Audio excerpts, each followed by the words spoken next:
Hello everyone, स्वागत है आप सबका हमारे यूट्यूब चैनल में। अनु नागपाल हियर। हमारे चैनल में आपको accounts, business study and economics की वीडियोस को प्रोवाइड करवाया जाता है। काफी इजी मेथड से आपको बताया जाता है। उसमें लास्ट लेक्चर में हमने पढ़ा था शेयर कैपिटल के बारे में। 12th क्लास अकाउंटेंसी का हमारा सेकेंड नंबर बुक में फर्स्ट चैप्टर है इश्यू ऑफ शेयर, जिसका एक टॉपिक है इश्यू ऑफ शेयर्स का। लास्ट लेक्चर हमने इसी चैप्टर का शेयर कैपिटल पढ़ा था। आई होप आपने वो वीडियो देखी होगी।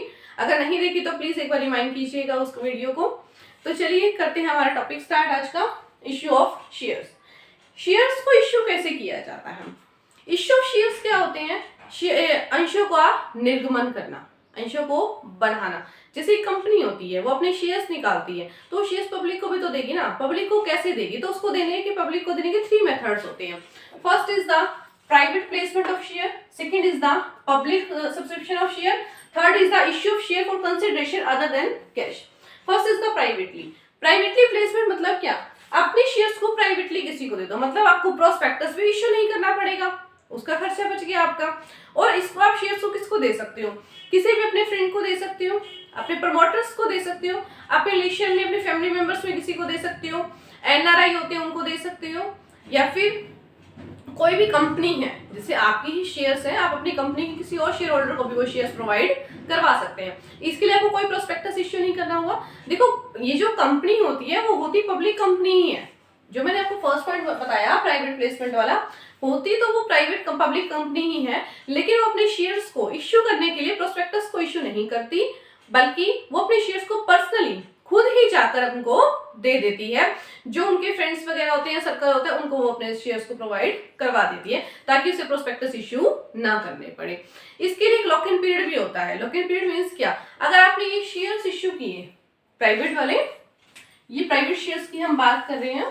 प्राइवेट प्लेसमेंट में अगर आपने शेयर्स इश्यू किए तो इसमें आपको 3 साल तक उस शेयर को आप किसी को रीसेल नहीं कर सकते, मतलब उसे अपने पास आपको रखना ही पड़ेगा 3 इयर्स तक। इसकी लिमिट होती है कि 3 साल तक, 3 इयर्स तक आप इन शेयर्स को ट्रांसफर नहीं कर सकते। That is the lock in period. तो ये था हमारा private placement of share. Second is the public subscription of share. Public subscription आप पब्लिक को देना है। हमने पब्लिक को कैसे देंगे? कॉमन सी बात है, हमें प्रोस्पेक्टस निकालना होगा। प्रोस्पेक्टस निकालेंगे तो उसमें कुछ रूल्स होते हैं। First is the application, second is the two make allotments, third is the two make first call, and last is the two make final course. ये 3 हमारे पास, 4 हमारे पास क्या होते हैं? इनके रूल्स होते हैं। ठीक है, सबसे पहले हमें प्रोस्पेक्टस इश्यू करना होगा। देखिए, जब आप प्रोस्पेक्टस इश्यू करते हैं तो प्रोस्पेक्टस इश्यू करने के लिए उसमें क्या होता है? मान लो मेरी कंपनी थी पब्लिक सब्सक्रिप्शन ऑफ शेयर, मेरी कंपनी है AB लिमिटेड। मुझे मेरी कंपनी के शेयर्स निकालने थे, तो सबसे पहले तो मुझे मेरा प्रोस्पेक्टस रेडी करवाना होगा। और उस प्रोस्पेक्टस में क्या? To make prospectus. First point हमारा क्या बना इसमें? To make prospectus. जो हमने प्रोस्पेक्टस निकाला, चलिए हम मेंशन कर देते हैं इसको।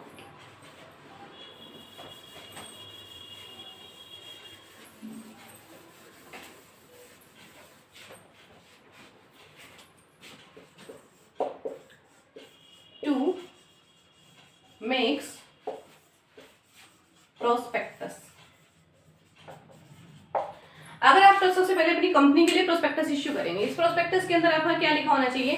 कंपनी का नेम, कंपनी के जो डायरेक्टर्स हैं उनका नेम, उनका एड्रेस, आपकी कंपनी कितने अथराइज्ड कैपिटल में इश्यू की जा रही है, क्या आपकी कंपनी में ऑनर्स हैं, कौन उसको मैनेज करेगा, आपकी कंपनी कहाँ पर है, उन सब चीज के बारे में इस प्रोस्पेक्टस के ऊपर लिखा जाता है। तो आपकी जो कंपनी है, जो आप स्टार्ट करने वाले हैं, तो पहला स्टेप यही होता है, आपको प्रोस्पेक्टस इश्यू करना होता है उसके लिए।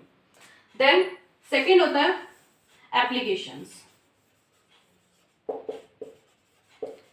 जब प्रोस्पेक्टस पब्लिक के पास पहुंच जाता है, प्रोस्पेक्टस आपका पब्लिक के पास गया, देन वहां से क्या आएंगे? आपके पास एप्लीकेशंस आएंगी कि हाँ, हम आपकी कंपनी के शेयर्स खरीदना चाहते हैं।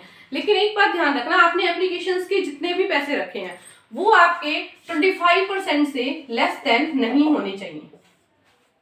इसकी एक लिमिट होती है, एप्लीकेशन के पैसे 25 तक होने चाहिए। फॉर एग्जाम्पल,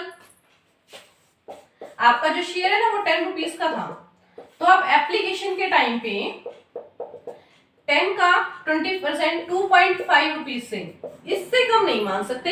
एप्लीकेशन के पैसे आपको 2.5 रुपीज एप्लीकेशन के टाइम पे ही मांगने होंगे।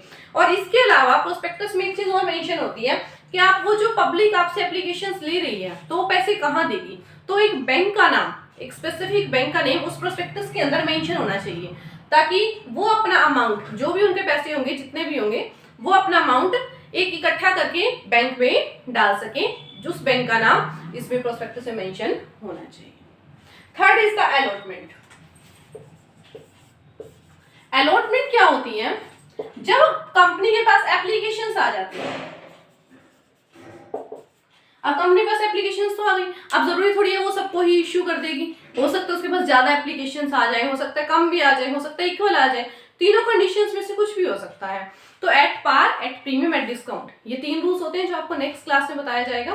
फिलहाल आज के लिए हम यही पढ़ेंगे, एप्लीकेशन जो हमारे पास आई थी उसमें अलॉट करेंगे कि हम शेयर्स किसको अलॉट करना चाहते हैं, किसको देना चाहते हैं। तो ये था इसका third point. Fourth is the two make calls. Last point हमारे पास ये आता है, देखो कुछ पैसे तो हमने एप्लीकेशन पे मंगवा लिए, कुछ पैसे हमने अलॉटमेंट पे मंगवा लिए, बाकी जो बच जाते हैं, फॉर एग्जांपल 5 रुपीज बच गए, तो ये हम किस पे मंगवाएंगे, कॉल्स पे मंगवाएंगे। इस तरह से ये कंपनी होती है प्राइवेट सब्सक्रिप्शन कंपनी। सबसे पहले जो अपने प्रोस्पेक्टस इश्यू करती है, देन एप्लीकेशंस आती हैं, एप्लीकेशंस के बाद आप किनको अलॉट करना चाहते हैं। बाई चांस यहाँ पर सबके पैसे नहीं आए, हो सकता है एप्लीकेशन के टाइम पे ही सबके पैसे आ जाए, हो सकता है अलॉटमेंट के टाइम पे आ जाए, बट रीजन है तो कई बार पैसे रह जाते हैं, रह गए तो कब आएंगे, वो कॉल्स पे आएंगे, कॉमन सी बात है। तो अगर वो कॉल्स पे आएंगे तो फिर कॉल्स ने लास्ट पैसा मंगवा लिया जाता है।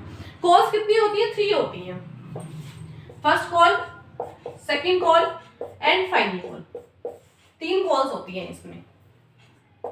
इन कॉल्स के बीच में ऐसा नहीं आप कंटिन्यू आपने आज एक कॉल कर दी, कल सेकंड कर दी, देन थर्ड कर दी, कंटिन्यूसली आप कॉल्स नहीं कर सकते।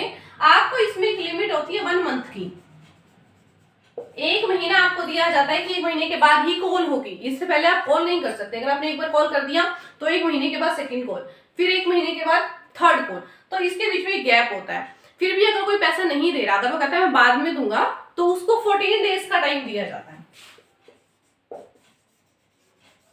फॉर एग्जाम्पल मैंने फर्स्ट कॉल की तो उसने क्या बोला कि मैं 14 डेज के बाद आपको पेमेंट दूंगा, तो 14 डेज का टाइम दिया था पर कॉल के ऊपर, फर्स्ट कॉल हो, सेकंड हो या थर्ड हो, इनके ऊपर 14 डेज का टाइम उसे दिया जाता है शेयर होल्डर को। तो ये था हमारा टू पब्लिक सब्सक्रिप्शन। इसके बाद इससे कुछ जनरल एंट्रीज होती है और एक होता है इससे प्रीमियम एक्सपेंसेस। प्रीमियम एक्सपेंसेस होते हैं प्रारंभिक व्यय। प्रारंभिक व्यय कौन से होते हैं, जब कोई कंपनी स्टार्ट होती है तो उसे कुछ ना कुछ खर्चे करने पड़ते हैं। फॉर एग्जाम्पल जैसे हमने प्रोस्पेक्टस बनाया था अभी, तो उस प्रोस्पेक्टस के ऊपर कुछ खर्चा भी तो आया होगा, तो वो किस में ऐड होगा, प्रीमियम एक्सपेंसेस के अंदर। कंपनी की स्टैंप बनाई जाती है, वो भी किस में ऐड होती है, प्रीमियम एक्सपेंसेस के ऊपर। ऑथोराइज कैपिटल हो गई, इसकी ड्यूटी होती है, वो कहाँ पे ऐड होगी, प्रीमियम एक्सपेंसेस के ऊपर। तो कंपनी स्टार्ट करने के लिए आपको जो जो एक्सपेंसेस करने पड़ते हैं वो सब प्रीमियम एक्सपेंसेस के अंदर आते हैं।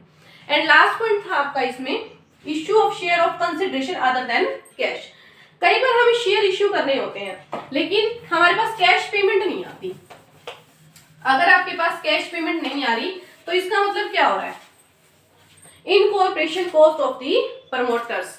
प्रमोटर्स होते हैं जो आपने मान लो मैंने कोई फर्नीचर खरीदना था कंपनी के लिए, कोई असेट्स लेनी थी, मैंने असेट्स तो ले ली बट बदले में उसे कैश नहीं दे रही, मैं कह रही हूँ तुम मेरी कंपनी के शेयर्स ले लो। अगर मैं उन्हें शेयर्स दे रही हूँ तो इसका मतलब वो क्या हो रहा है, issue of shares for consideration other than cash. इसकी जनरल एंट्री क्या रहती है, incorporation cost, formation expenses, account debit to share capital.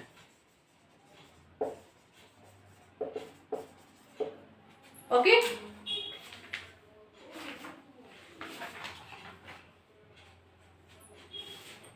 Incorporation cost, formation, account debit to share capital. Because मैंने उससे क्या लिया था, कुछ खर्चे थे प्रमोटर्स के खर्चे थे, तो मैंने एक्सपेंसेस मैंने डेबिट कर दिए, बदले में उसे क्या दे दिए, कुछ कैपिटल दे दी, यानी कि शेयर कैपिटल दे दी। सेकंड कंडीशन मैंने आपको बताई थी, असेट्स खरीदी थी अभी मैंने, एसेट्स खरीदी तो मेरा वो होता है वेंडर होता है, ये फर्स्ट एंट्री थी। सेकंड वेंडर की एंट्री कैसे होती है इसमें, vendor account debit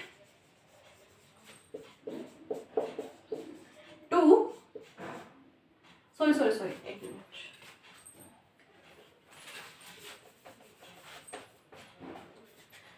sundry assets account debit to vendor, क्योंकि सबसे पहले तो वो हमें बेचेगा ना असेट्स को। देखो जब वो असेट्स को बेचेगा तो असेट्स मेरे पास आ रही हैं, तो असेट्स मेरी क्या हो गई डेबिट में। मैंने किससे ली थी, वो वेंडर से ली थी, तो टू वेंडर अकाउंट। अब मैं इस वेंडर को अपनी कंपनी के शेयर्स दूंगी, यानी कि शेयर कैपिटल किसको पे कर रही हूँ, वेंडर को। तो थर्ड एंट्री इसकी क्या बन जाएगी, vendors account debit to share capital, because मैंने उसे अपनी कंपनी के शेयर्स दे दिए। That is the vendor account debit to share capital account. First is the incorporation cost account debit, in expenses debit to share capital account. अब मैं बदले में क्या ले रही हूँ, उसे कुछ सामान खरीद रही हूँ, असेट्स खरीद रही हूँ, असेट्स खरीद तो असेट्स मेरी क्या हो गई, डेबिट टू वेंडर। अब मैं वेंडर को क्या करूंगी, अपनी कंपनी के शेयर्स दूंगी, then vendor account debit to share capital. ये था हमारा third issue of share of consideration other than cash. I hope आप सबको ये समझ में आया होगा। अब हम करते हैं इसकी जनरल एंट्री। जो सेकंड हमने किया था पब्लिक वाला, to make prospectus, then application, allotment, then make calls. इसकी चारों की एंट्रियां होती हैं इसको मैं चैप्टर में इश्यू ऑफ शेयर्स के करने के लिए। अब आपको जनरल एंट्री सिखाई जाएंगी, तो करते हैं जनरल एंट्री स्टार्ट। देखिए इश्यू ऑफ शेयर के लिए सबसे पहले एंट्री की जाती है bank account debit to share application account. First entry is जो पैसा होगा, देखो जो एप्लीकेशन की पेमेंट आती है हमारे पास, चाहे हमारे पास ओवर सब्सक्रिप्शन ही क्यों ना आ जाए, हम उसका अमाउंट जो होते हैं वो बैंक में ही सबमिट करवाते हैं, वो उन्हें रिटर्न नहीं किया जाता। जैसे कि मैं आपको बता रही थी प्रोस्पेक्टस के टाइम पे, जो हमारे पास एप्लीकेशन मनी आ रही थी 2.5 रुपीज आ रहे थे, उसके लिए एक बैंक मेंशन था, डायरेक्टली उसमें अकाउंट में पैसे जमा हो जाते थे। Then bank account debit to share application account. Second entry होती है इसमें शेयर एप्लीकेशन, जितने भी एप्लीकेशन करके पैसे आए टू शेयर कैपिटल अकाउंट। ये तो हो गई एप्लीकेशन की एंट्री। देन होती है अलॉटमेंट की entry, share allotment account debit to share capital. अब अलॉटमेंट के पैसे आए हमारे पास, पहले हम देखेंगे कि हमारे पास कितने हैं। अगर हमारे पास एडवांस तो नहीं आए हुए, अगर एडवांस में आया तो उन्हें कट कर देंगे।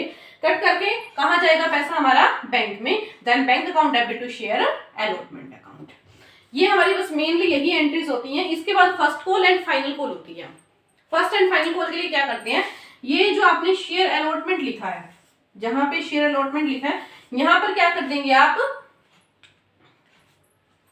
First call and final call. जैसे कि मैं आपको बताती हूँ, फिफ्थ एंट्री हमारी share allotment account debit, sorry first call account debit